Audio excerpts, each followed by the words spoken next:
Hello, I'm Jane from Loopy's Place. Welcome to my studio here in Sheffield.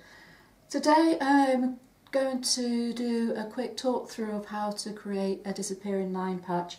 Over the last few weeks, if you've been watching the videos, you'd have seen that I've been working on these for a bluebell wood themed quilt. So on one of the blog posts there was somebody commented that they'd never made one before, so I thought it was a good idea just to jump on and to show you how to make them.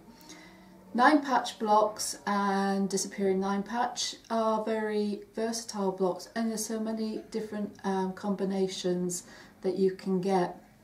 Going back a year or two, I did a quilt along called A Variation on a Nine Patch, and that was using 9 patch blocks, and over the course of 12 months we did 12 different variations.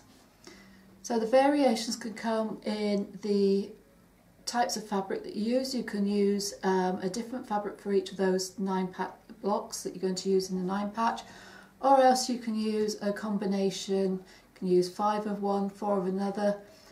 This one that I'm doing here, each of the fabric ranges have got 3 fabrics, so I'm using 3 different fabrics for these 9 patch blocks. So it's not well worth spending some time and experimenting with it. So the blocks that I am making are 7.5 inch unfinished. Once they're sewn up into a quilt, they'll be 7 inches finished.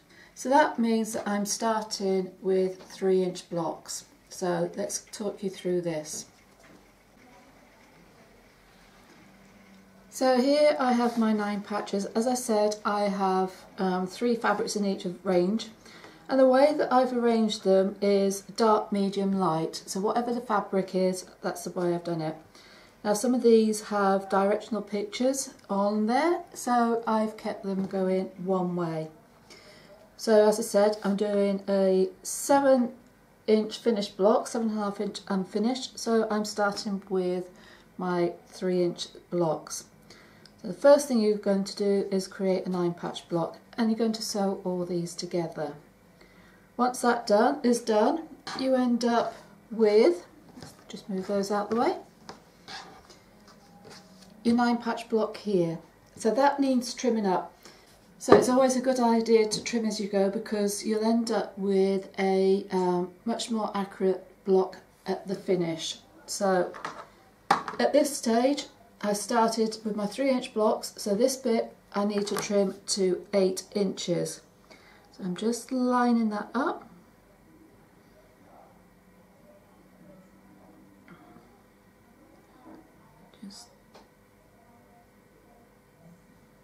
There we go.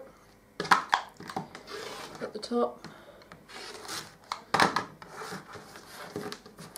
turn that round,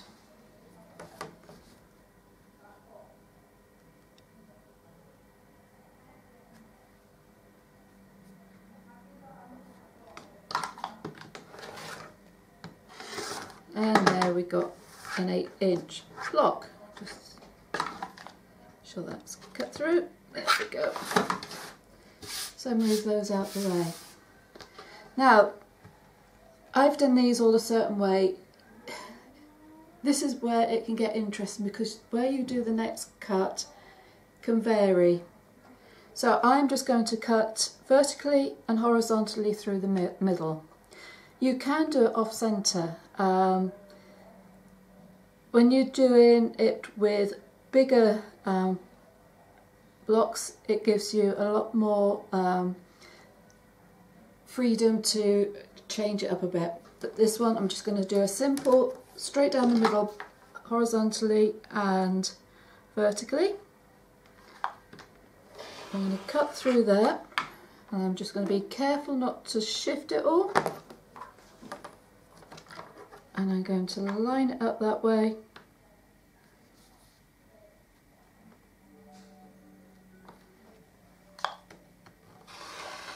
And I'm going to cut it that way. So now my block is in 4 pieces. Now, as I said, I've got directional fabric on here, so this is going to determine which way I'm going to put it. However, you can play around, if you've got a non-directional, you can play around with the placement of them. Go like that. You can turn them all so that the squares are on the inside. They've been swapped over. You could alternate the way that the blocks go. So when that obviously goes, you can then play around with all sorts of different connotations of it. But for me, I'm going to keep my blocks with the animals going the right way. There we go. So that's going to go there, and that's going to go there. And then they are going to get sewn together. So that 4-patch block is going to be sewn together. Give it a press, and you end up with your block there. So now I'm going to trim this to 7.5 inches. Just turn my ruler around. Line that up.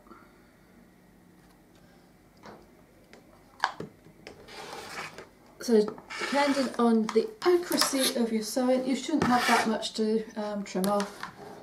But it's, as I said, to keep it accurate and for it all to be fitting together nicely, it's good to do this as you go.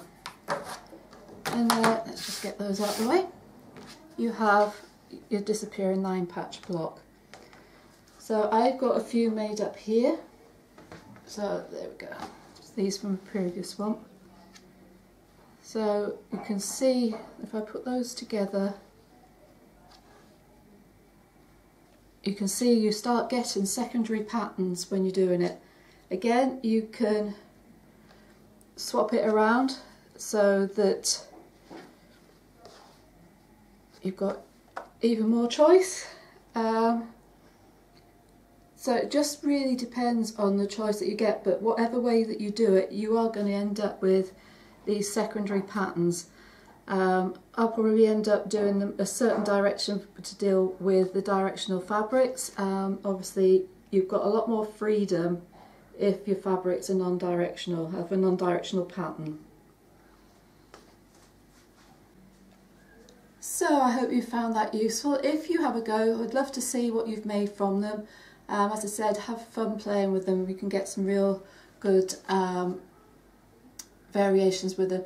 If I can, I'll try and look out for a picture of the quilt that I did using 9-patch blocks and disappearing 9-patch blocks. So don't forget to subscribe to my channel, hit the bell below and you'll get notifications when new content is added.